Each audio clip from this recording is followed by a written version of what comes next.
Good morning students. और आप लोग पढ़ रहे हैं होम साइंस में टॉपिक 3 का नया चैप्टर जो है वंशानुक्रम एवं वातावरण। वंशानुक्रम एवं वातावरण जो कि आज हम पढ़ेंगे उसमें वंशानुक्रम। तो वंशानुक्रम क्या होता है? वंशानुक्रम के माध्यम से प्राणी अपने माता पिता से शारीरिक एवं मानसिक गुणों को प्राप्त करता है। वंशानुक्रम के माध्यम से जो प्राणी है वो अपने माता पिता से ही शारीरिक एवं मानसिक गुणों को प्राप्त करता है। यह व्यक्ति के विकास में वंशानुक्रम एवं वातावरण इन दोनों को ही होना बहुत महत्वपूर्ण है, यानी कि दोनों का ही होना बहुत महत्वपूर्ण स्थान है।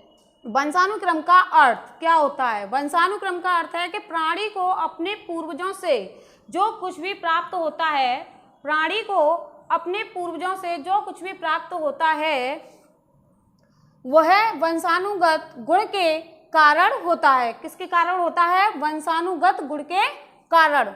वंशानुक्रम प्रक्रिया के कारण ही मानव से मानव शिशु का प्रादुर्भाव होता है। प्रत्येक प्राणी अपने वंश के परंपरागत कायम रखता है। जो प्राणी है अपने वंश को आगे बढ़ाने के लिए वह जो है परंपरागत कायम रखता है। पीटरसन के अनुसार व्यक्ति की उसके माता पिता के द्वारा, यानी व्यक्ति के उसके माता पिता के द्वारा उसके पूर्वजों से जो स्टॉक प्राप्त होता है वह उसका वंशानुक्रम कहलाता है। वह उसका वंशानुक्रम कहलाता है। या फिर वंशानुक्रम के जो वाहक हैं, वंशानुक्रम के वाहक जीन्स होते हैं। क्या होते हैं? जीन्स होते हैं। ये जीन्स क्रोमोसोम्स में उपस्थित होते हैं। किस में उपस्थित होते हैं? क्रोमोसोम्स में उपस्थित होते हैं। वह बालक का रंग, रूप या मुख्य आकृति, वृद्धि आदि किस प्रकार का होगा वह बताती हूँ मैं। जैसे स्त्री एवं पुरुष के लैंगिक संभोग के समय पुरुष के शुक्राणु या स्त्री के अंडाणु से मिलते हैं। किससे मिलते हैं? पुरुष के शुक्राणु एवं स्त्री के अंडाणु से मिलते हैं, उसे निषेचित कर देते हैं। पुरुष और शुक्राणु इन दोनों को मिलकर बनता है निषेचित अंडाणु। क्या बनता है? निषेचित अंडाणु। जाइगोट की संरचना को सूक्ष्मदर्शी से देखने पर तीन भागों में बांटा गया है।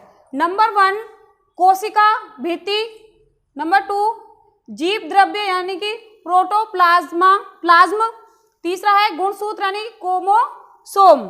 तो पहला पॉइंट कोशिका भित्ति, यानी कि कोशिका भित्ति जो है वो जाइगोट की बाहरी संरचना है। क्या है?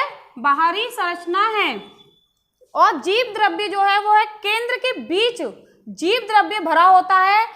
इसी जाइगोट का पोषण होता है। इसी में क्या होता है? जाइगोट का पोषण होता है। और गुणसूत्र यानी क्रोमोसोम यानी सबसे महत्वपूर्ण संरचना है यह जाइगोट के बीच होती है। ये जो है आपका ऊपरी जो भाग दिया हुआ है ये क्या होता है? कोशिका भित्ति, यानी कि जो बाहरी भाग होता है वो कोशिका भित्ति कहलाता है। ये बाहरी भाग होता है। और जीव द्रव्य जो होता है वो प्रोटोप्लाज्मा होती है। वो इस बिंदु जो दिख रहा है आपको ये वो कहलाती है, जिसमें क्या है वो उसमें जीव द्रव्य भरा होता है। क्या भरा होता है? जीव द्रव्य भरा होता है। वह जाइगोट का पोषण होता है। तीसरा है आपका गुणसूत्र यानी कि क्रोमोसोम, वो जो यह कहलाता है कि जिसकी संरचना बहुत महत्वपूर्ण है और जाइगोट के बीच में होती है। किसमें होती है? जाइगोट के बीच में होती है। यह केंद्रक जाइगोट की सबसे महत्वपूर्ण संरचना है। यह जो क्रोमोसोम है वो क्या है? जाइगोट की सबसे महत्वपूर्ण संरचना है। यह जाइगोट के बीच में उपस्थित होती है। किसमें होती है? जाइगोट के बीच में उपस्थित होती है। इसी केंद्रक में अत्यंत ही पतले क्रोमोसोम पाए जाते हैं। कैसे पाए जाते हैं? बहुत ही पतले। ये जो दिख रहे हैं आपको बहुत ही पतले क्रोमोसोम पाए जाते हैं। कैसे पाए जाते हैं? पतले। इनकी संरचना धागे के समान होती है। कैसी होती है? बिल्कुल पतले धागे के समान इनकी संरचना होती है। ये क्रोमोसोम प्रोटीन के बने होते हैं। किसके? प्रोटीन के बने होते हैं। क्रोमोसोम में वंशानुक्रम के वाहक जीन्स उपस्थित होते हैं। उसके बाद है लिंग निर्धारण। क्या है? लिंग निर्धारण। जो माता के गर्भ में पल रहा जो शिशु या लड़का या लड़की जो होता है वह निर्धारण गर्भधारण के समय ही हो जाता है। वह जो बच्चा जो शिशु होता है जो माता के गर्भ में जो पल रहा शिशु होता है कि वह लड़का है कि लड़की है, वह उसका प्रावधान उसी समय हो जाता है। प्रत्येक जाइगोट में कितने क्रोमोसोम होते हैं? 46 क्रोमोसोम होते हैं। कितने होते हैं? 46 क्रोमोसोम होते हैं। उसमें से 23 जो है पुरुष के होते हैं और 23 स्त्री के होते हैं। किसके होते हैं? 23 स्त्री के होते हैं और 23 पुरुष के होते हैं। वे दोनों को मिला के कितने हो जाते हैं? 46 क्रोमोसोम होते हैं। यह जो जोड़े हैं 23 से 23 के जोड़े बनाकर रहते हैं। इन 23 जोड़ों या जोड़े क्रोमोसोम में भी एक जोड़ा क्रोमोसोम यानी लिंगी क्रोमोसोम कहलाता है। वह स्त्री में सभी क्रोमोसोम एक ही प्रकार के होते हैं। स्त्री में जो है वो जो क्रोमोसोम है वो कितने प्रकार के होते हैं? एक ही प्रकार के होते हैं। वो क्या होते हैं? XX। और पुरुष में जो है वो कितने प्रकार के होते हैं? वो भी होते हैं लेकिन वो होता है XY। कितने कैसे होते हैं कि क्रोमोसोम कुल 46 होते हैं लेकिन पुरुष में 23 और स्त्री में 23। पुरुष में XY पाया जाता है और स्त्री में XX पाया जाता है।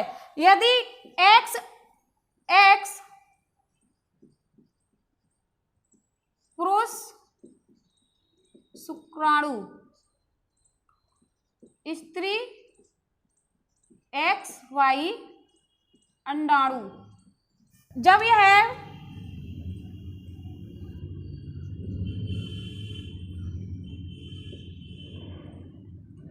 X से X मिलता है तो वह लड़की यानी कि स्त्री, और यदि Y और X मिलता है तो वह पुरुष लड़का। क्या है? लड़का। और ये स्त्री यानी कि लड़की का जन्म होता है। जब XX मिलता है यानी कि XX यानी X शुक्राणु और X अंडाणु जब आपस में मिलते हैं तो वह लड़की का जन्म होता है। और यदि Y और X ये दोनों आपस में मिलते हैं तो लड़के का जन्म होता है।